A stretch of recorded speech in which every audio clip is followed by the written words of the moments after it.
Whoa, what? That's as loud as you could crack it. It's just a noisy yak. That's the sleepy sign. Did you watch Star Trek growing up at all? Mm-hmm. Yeah. I watched Next Generation. Yeah, me too. So, you know what the prime directive is? It's non-interference, right? We are here only to help guide you into a new era. I can assure you, we will not interfere in the natural development of your planet. That is, in fact, our prime directive. And that's kind of what I've wanted to be kind of my prime directive. Because most parents, when I talk to them about that idea, the ideas that support it are kind of a little bit more like love-based, and the ideas that don't are a little bit more fear-based, or like reflect some lack of trust in their own character or something like that. But yeah, just in general, what are your thoughts, and how are the parenting resources that have been that you've been resonating with, kind of fit that theme or not? Yeah. I have a lot of thoughts about non-intervention, and I think that I have an idea of what you mean by that because of working with Brad. The place I'm at now, I think of it as trusting my child. Trusting that she is a fully complete human. Before I read Janet Lansbury, I was thinking oh my God, I've got this kid who I'm past the point of where I'm just trying to keep her alive. And now is it my job to entertain her? What do I do? What do we do all day? And thankfully I was introduced to Janet Lansbury, and her whole thing was, for babies, is that babies will entertain themselves. Babies are fascinated by all of this stimulation that they're getting. And if they're looking over here at a shadow, that's the best thing for them to be doing. They're learning from that. Their brain is growing. They are totally capable of being in charge of their attention, interest, motivation, all of that, and that they don't need adults coming in shaking a rattle in front of their face or trying to, God forbid, teach them letters or something, to a 6-month-old or whatever. And that, and then trusting when a child, is like a toddler. I'm only at the 4.5-year mark, so God knows what's going to happen in the next 10, 15 years. But when Elsie Jane was going through the toddler phase, it was all about trusting her feelings, that if she's fucking pissed, great. That's the best thing for her to be feeling right then, or if she's sad or happy or whatever. And she's a pretty happy kid. And then,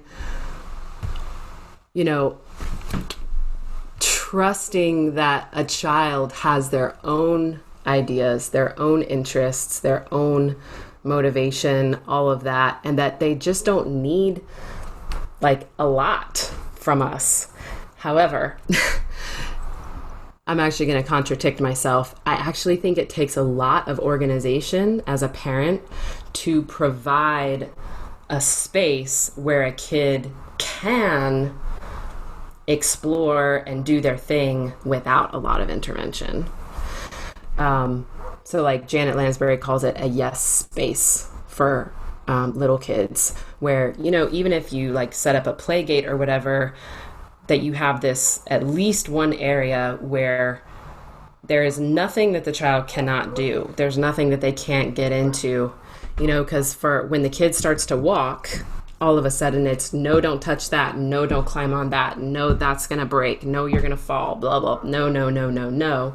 So it actually, for a child in an adult space, it's not an awesome place for them. It's a super confining place.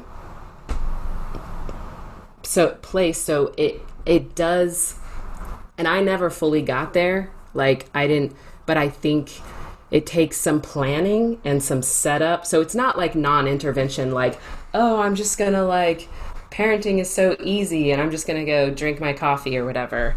I think it actually takes a lot of thoughtful planning to set up an environment where the kid is safe and they can do whatever they want.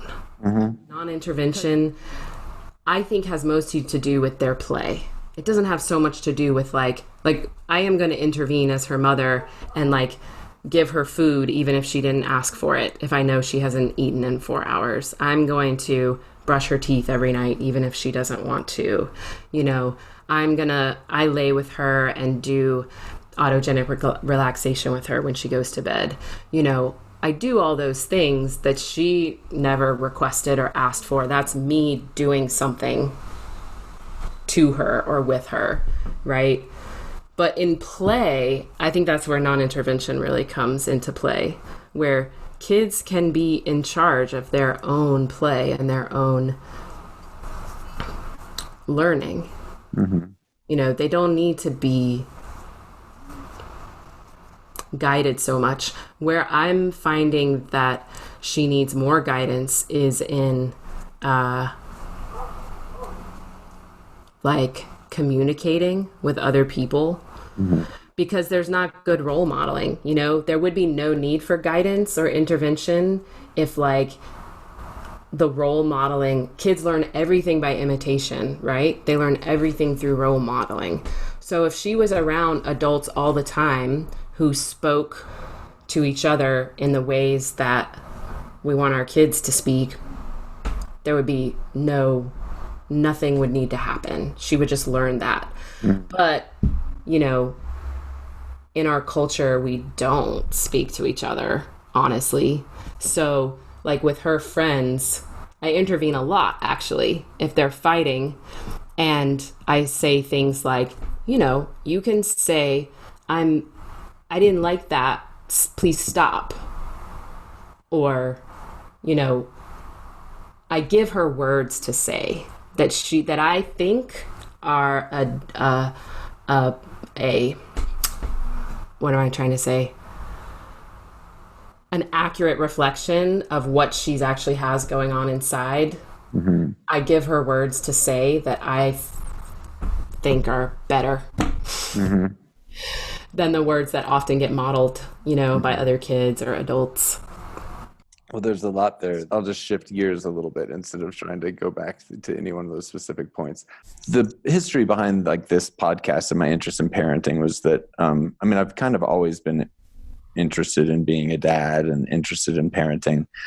When my sister had my oldest nephew, who's about to turn 16, when she had him, I was just so excited to be like a co-parent, you know, and to be part of this village that would be raising Tyler.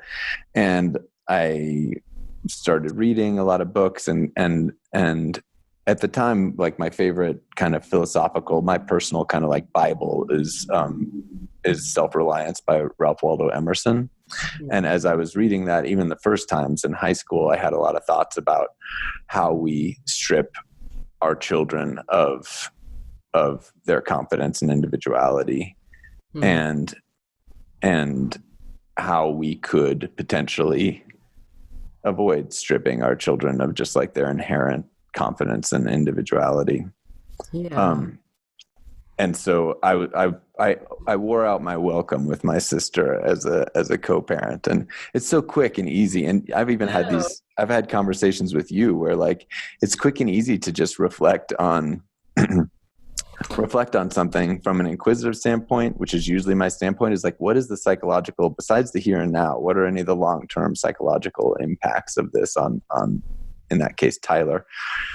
And it did frequently kind of like trigger those criticisms. You know, it's impossible for a parent, especially a mom, I think, to not be like critical of how good of a mom they're being and feel criticized. And so I feel pretty often that those inquiries and potentially even criticisms were no longer welcome. And so that was kind of like an interrupted expression of mine. Like I wanted to express and contribute to the world in this way. It was stifled. And so I kind of like went even more into it. And I was just like, all right, I'm going to just research, write, form theories, explore, babysit, whatever. And then, you know, either when my next nephew or niece is born or when I finally have a child, I'll get to actually like put this stuff into play. And so it became a bit of like an obsession for me, just something I was really interested in for a while. That was the only books that I was reading. And I was mainly focused on like, well, what are the like core tools and resources that Tyler or another child would need to have where I really wouldn't need to intervene? You know, like how could I equip them with some of those kind of basic things where they felt like their answers were coming from inside them? And when they were like curious to explore this, they weren't building a top dog internalized relationship of like a lot of like no's and shoulds being bounced off of them and then ingrained in them, you know, so that they then have those judges and those doubters and those shoulders inside their psyche, which is going to happen no matter what. But I do think, I mean, we have an impact on our children. Yeah, for sure. So that's kind of the background of why I was interested. And I spent a lot of time thinking about these examples, like what you said, like I'm going to brush Elsie Jane's teeth, even if she doesn't want to brush her teeth, and tried to think like, what are the limits, you know, like, yeah, like, do I want to let just like maybe just their baby teeth rot out, you know, or like, do I want, considered it. Yeah. I don't want to do that with her adult teeth, but maybe whatever. And like, is a little burn okay? Is an electric shock okay? Like asking these questions and you know, I feel whatever. I judge myself for even exploring those, but I do think they're worth exploring because I think that urge to protect our children can end up making for neurotic, anxious, scared children that, and you know, not from them, it's from us. Yeah. And you know, I think the biggest thing for me is not the physical safety stuff. I just kind of take for granted. Like I'm not talking about, you know, my kid is going to fall off her bicycle or, you know, she's going to trip, fall, get scrapes. She constantly has scrapes and bruises and everything. I mean, she plays outside a ton. I don't care about that stuff. But when it comes to physical safety, you know, I'm not going to let her get hit by a car or like fall off a 12-foot wall or, you know, basic stuff, right? You know what I think is really the thing? We are so scared of our kids' feelings. And we rush in and we try to save them from feeling whatever, from feeling frustrated, sad, disappointed, mad, all that stuff. And for me, that's a really juicy place of like, how can I roll out the red carpet, as Janet Lansbury says, for whatever feelings are there, so that she's not scared of feelings or think that they're, I don't know, it's like we think they're dangerous somehow, and they're not. They're just feelings. And there was something else I wanted to say about while you're thinking of that, I'm gonna go back to my little like narrative, which is as I was doing this kind of obsessive thinking, one of the things I started doing was taking inventory on my cell phone of all the times I heard a parent, usually friends, parents, but sometimes as my other siblings started having kids, keeping track of every time they did say no or any form of no, and what I thought was the motivation. And, you know, very few of them were those protection motivations. I think a lot of them were that we're scared of our kids' feelings. We want them to be happy and we can't just like sit with them being, you know, any other emotion. And then it's so frequently we don't want our kids to reflect poorly on us. We don't want our kids to do something that if we were doing it, we would be embarrassed or would feel as inconsiderate or something like that. And so I tried to group those motivations, and so few of them were about safety. And I looked for ways that what could I give my child instead of a no or a redirect when the issue is I'm uncomfortable with people being sad around me, or I'm uncomfortable with people screaming around me, or I make myself uncomfortable with my child doing something that I wouldn't do, or I would be uncomfortable doing. Yeah. So I want you to keep going with your train of thought, but I liked you saying that they were afraid of our kids' feelings. Yeah. Yeah. And I don't want that to ever be a cause for my intervention. I want to pick my interventions. I mean, we're going to have to intervene. Even in Star Trek, The Next Generation, they broke the Prime Directive, but I want to be like really deliberate for myself around when I choose to break it, and that isn't going to be it. And in a way, I don't know if okay, what am I trying to say? Providing empathy and being willing to be with a kid in whatever they're feeling is its own way of intervening too, So, I mean, I do think there are positive interventions. And obviously, maybe there's a different flavor to, maybe I wouldn't call it an intervention, but just a response. Like, I'm going to have some kind of response. I'm not going to be, if I'm there interacting with my child, whatever my response is going to have an impact on her. Mm-hmm. So there's no way for me to be invisible. You know what I mean? So I guess I would think of the non-intervention directive as like trying not to change the course of her feelings, or sometimes I'm going to change the course of her behavior for safety reasons, or for, I would say the majority of the time that I say no, it's for my personal sanity. It's like a boundary for my own health and well-being. Yeah. Most of the time it's like, oh, I just put all the food on the table inside and now she wants to go eat outside. There's no reason we can't eat outside. And sometimes I say yes to that, but sometimes, I've been parenting for 10 hours straight and the food is already on the table. And I don't want the neighbor kids running up while we're eating dinner, and I say no. Yeah. Eating inside. Yeah. Food on the table. Let's eat. Yeah. So for me, most of the time when I say no, it's because it's for ease and simplicity, and it's to relieve some of my own exhaustion, basically. Yeah. Anyway, I like the idea too of you being the boss of Kara, and of Elsie Jane kind of learning that you aren't necessarily the boss of Elsie Jane, except for in these limited circumstances Elsie Jane is, but you are the boss of Kara. Yes. Which I think is required for your own sanity. Yes. It's really good practice for me. It is like a freaking masterclass in saying no, actually, in a good way, in a taking care of myself kind of way, where I don't consider myself to really have that much control over her.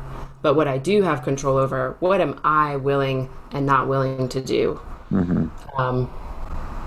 Because it is exhausting to parent a small child by myself, 12, 13, 14 hours straight for 5 days in a row every week. It just, it's a marathon thing.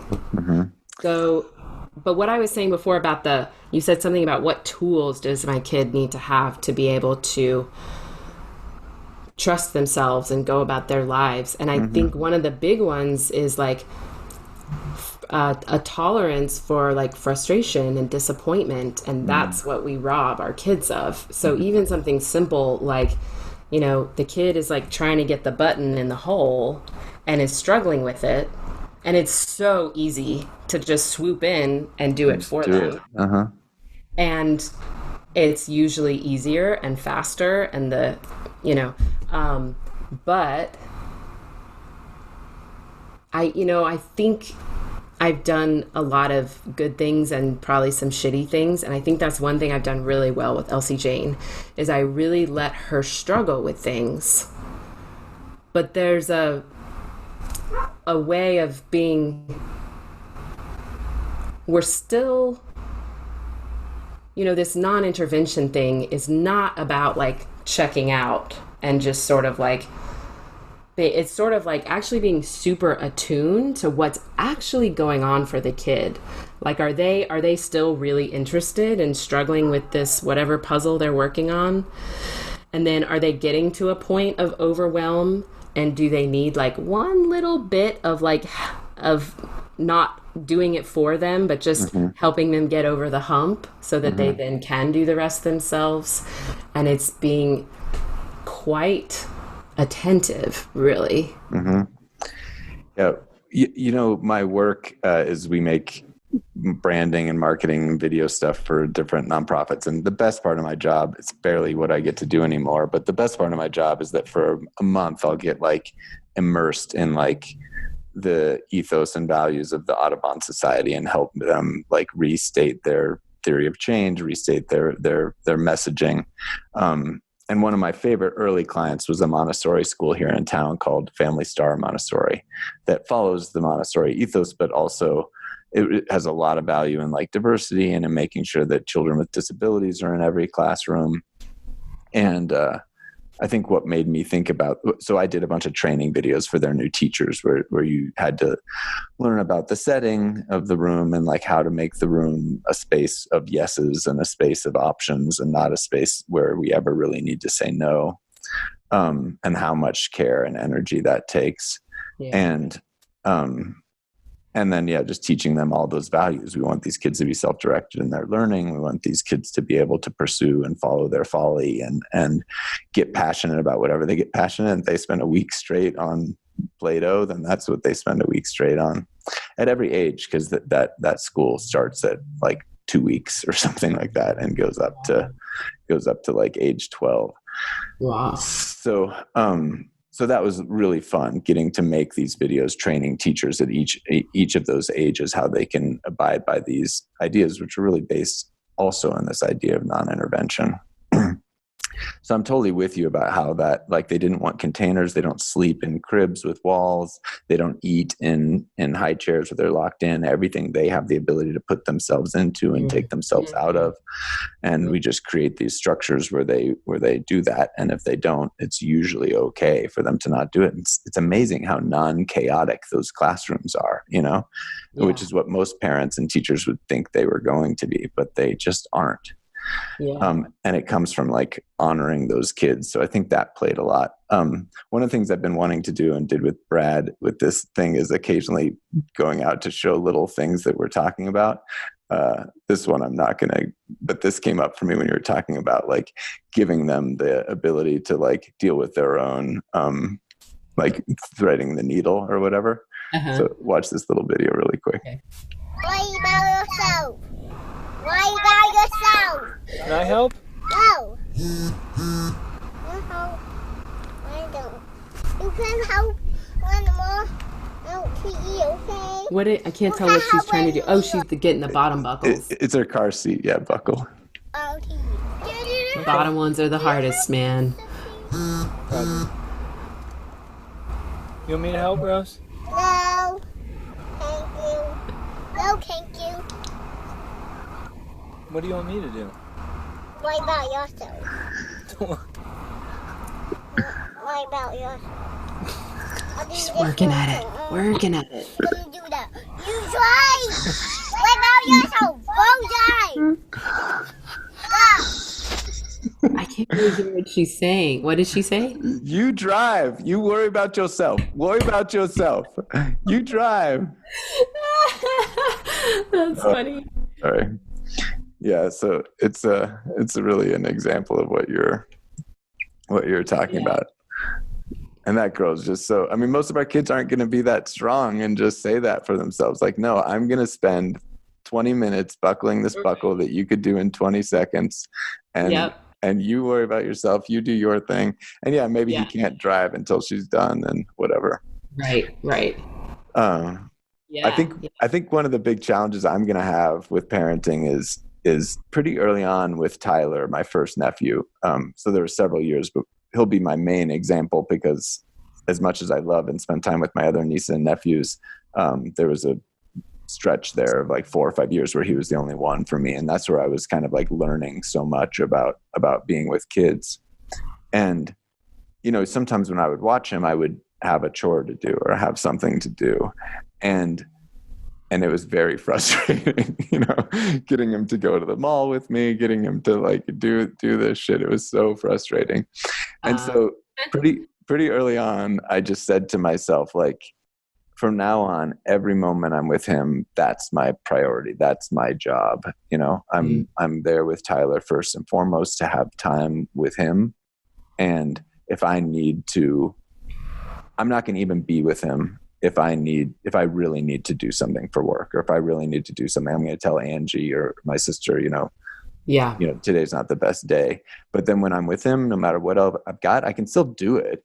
And I still went to concerts with him. I still went to chores with him. I still did all kinds of things, but I had to say in my head, Tyler's first. And if that means we miss this concert, then we miss the concert. If that means I can't get my laundry, then I can't get my laundry.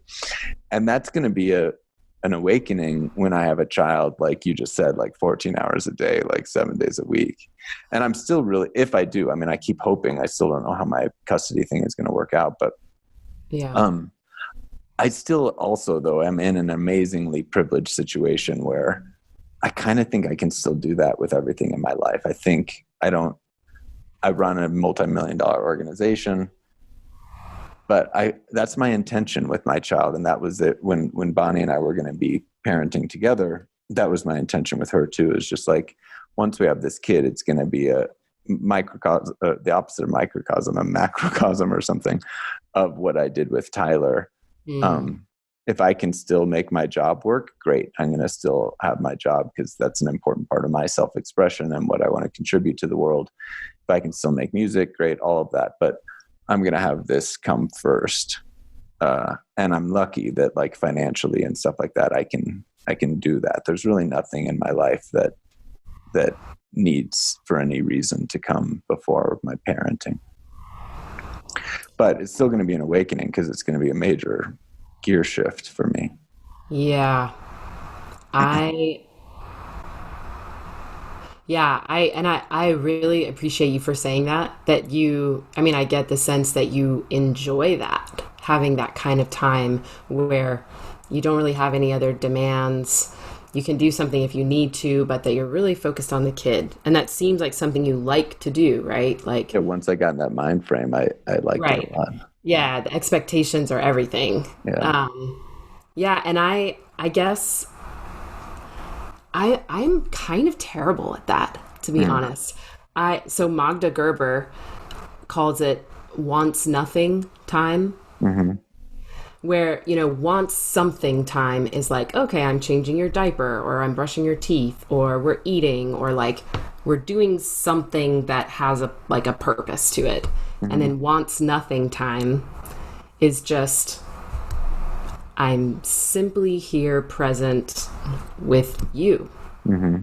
And whatever your agenda is, I have no agenda, right? Mm-hmm. So I think, that is for me, the number one hardest thing about parenting is that, my agenda and my daughter's agenda are so often so very different. Yeah. So very different. I mean, as an adult, my main agenda in life is to avoid hassles. Right?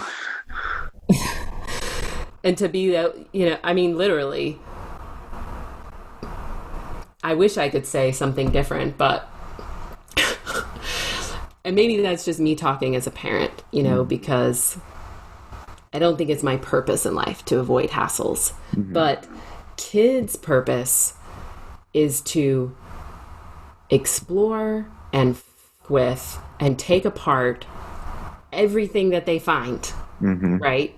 And to push every boundary and to test every limit and to figure stuff out and explore, right? That's their job. And I think it's a beautiful thing, and it's really hard to live with for me. You know?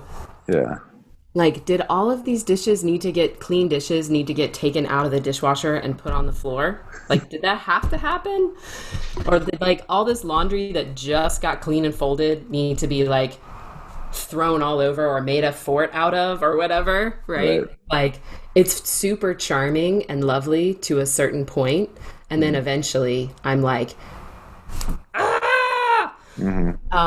So I think it's unnatural, the situation that I'm in, especially with the pandemic. I think it's really unnatural for one adult and one child to spend long hours with each other. You know, I think adults are designed to be with other adults, and children are designed to play with other children. So then, you know, I consider it my job to set up an environment where Elsie Jane has kids to play with. I feel a little guilty saying this, but like, I'm not all that interested in playing with her. Yeah. And I see this being really different between moms and dads often. It can be like a gender thing. I don't know why, but dads seem a lot more into actually playing with their kids than moms. Yeah. I don't know. I mean, I don't know if that's true or not, but I hear what you're saying, that you're not into it, and appreciate you saying that. And yeah, of course it doesn't. With her, I like talking with her. You know, I'm not gonna do the, like, you know, I'm gonna throw you up in the air for 15 minutes and let you, you know, like slide off the whatever or something. Like, go for it, do it all you want on your own. I'm probably not gonna be like a full participant for more than 5 minutes or something, you know? Yeah. I'm sighing now just thinking about how I had always hoped to have multiple kids and to have my kids around my nieces and nephews a lot, and feel like it's going to be a struggle to accept what reality is, as it might be different from how I wanted it to be. Yeah. What is your situation now? What's going on with your... Well, I don't know if that's good to get into in the middle of the podcast, but it might be. I mean, it's unclear. Our child Arlo is living with Bonnie in South Carolina. We're going to do a mediation sometime soon that is supposed to tackle, visitation and child support and custody issues. And I don't think we're going to have any challenges with visitation and child support, but I think we're going to have a lot of challenges around custody. I don't want to be a dad who has to fly 2,000 miles and spend 2 hours a day with my child. I want to live with my child, and if I can only do that 6 months out of the year or 3 months out of the year or whatever, then that's how often I will do it. But and I'm building this house right now and building a room for Arlo in the home, and wanting to create that space, for him where he can safely play and explore. And yeah, I'm not totally certain how that'll play out and when and if I'll get to be with him here in my home with these grandparents of his and these cousins of his. Yeah. But I imagine within the next few months I'll have a better idea. But it's going to require a court case because Bonnie, I don't think, wants me to have any custody.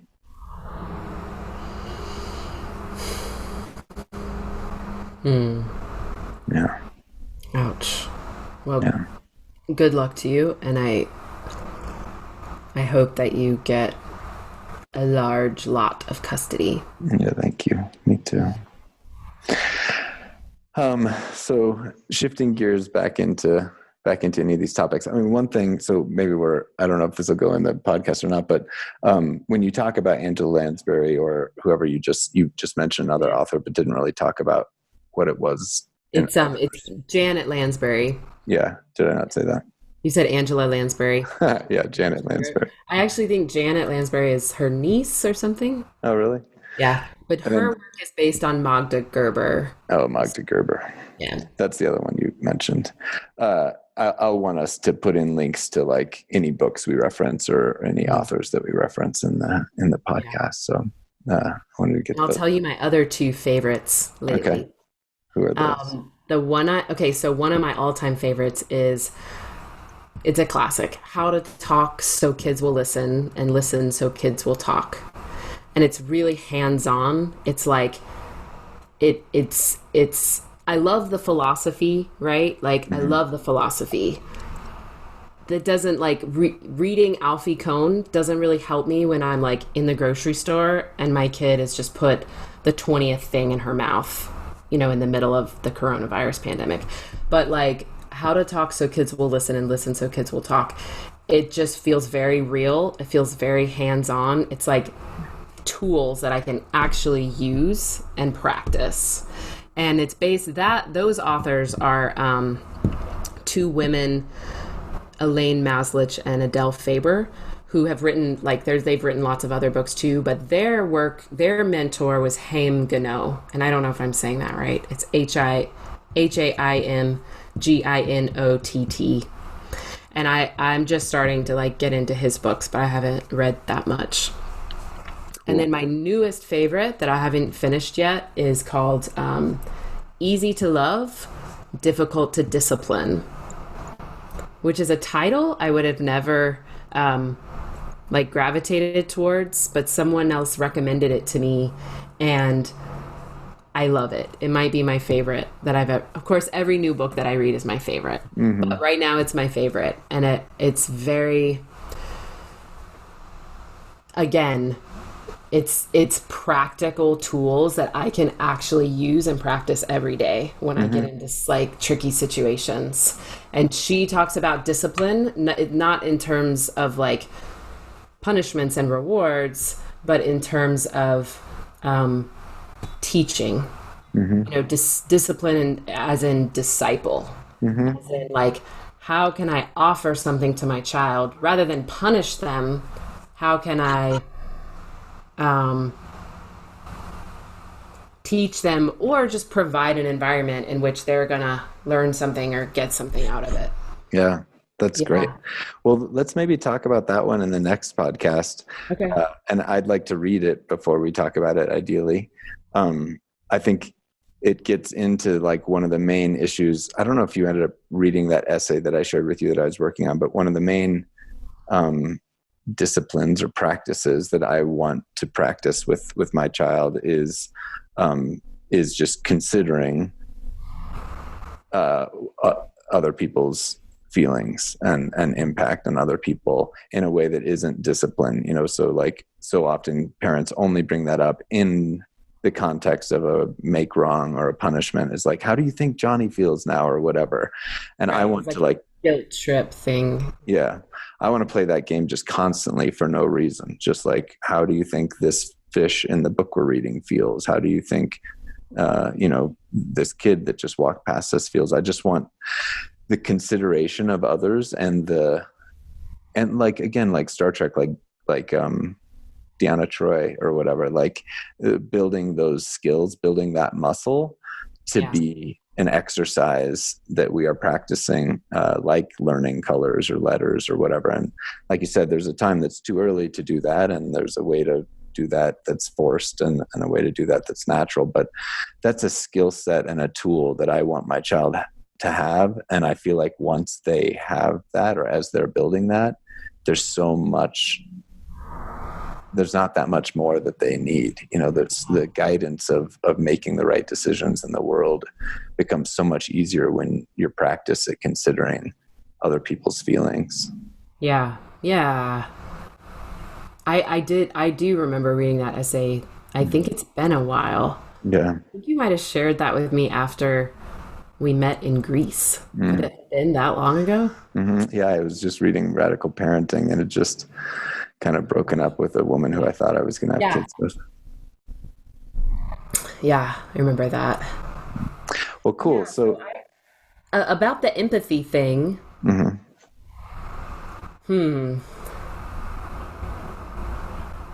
I have lots of thoughts about that. For one thing, I think providing empathy to our kids is a huge way that they learn, right? Like often we're asking kids to provide empathy for somebody else, but we don't often provide empathy to them. So like recognizing our kids, like, oh, I see your eyebrows going like this. Are you mad? Or, you know, I see, you know, I can see you're really upset, you know, are you frustrated? Are you whatever? So that they are getting that from the other end, right? And then I think that they naturally model that, you know, because they are gonna notice every last thing about someone's facial expression, body language. They're so freaking perceptive. I don't think they can process it all like the way we do, but I think they are hyper attuned to that stuff, and that we can help them sort of wrap words around it and kind of help it make sense, you know. And so much of that I think is a radical honesty thing of like, you know, if somebody looks and sounds mad, it's not often spoken of. It's people are like immediately trying to like make it go away or make it better or fix it somehow, rather than just stating, you know, like, you know, I think that person is mad right now.